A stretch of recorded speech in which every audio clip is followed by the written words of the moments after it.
ঢাকায় ঠান্ডার অবস্থা দেখুন।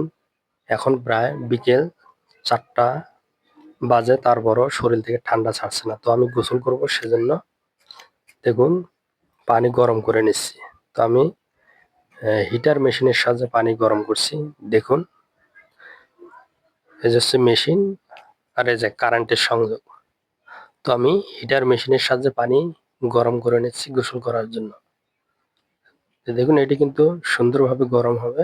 দেখুন আপনি পানির দিকে লক্ষ্য করুন, পানি কিন্তু ইতিমধ্যেই প্রায় গরম হয়ে গেছে। এই দেখুন, এটি কিন্তু পানি গরম হলে যে একটা শব্দ করে বা আওয়াজ হচ্ছে, সেটি কিন্তু এখানে স্পষ্টভাবে দেখা যাচ্ছে। তো গোসল করার জন্য আমি পানিটি গরম করছি।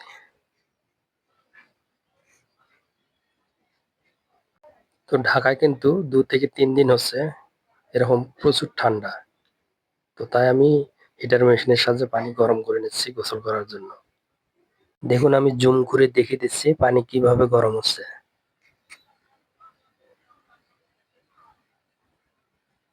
আপনারা দেখতেই পাচ্ছেন, দেখুন কি অবস্থা, পানি সুন্দরভাবে গরম হচ্ছে।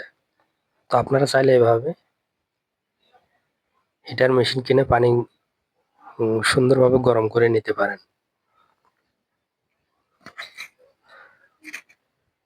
তো সবাই ভালো থাকবেন। আল্লাহ হাফেজ।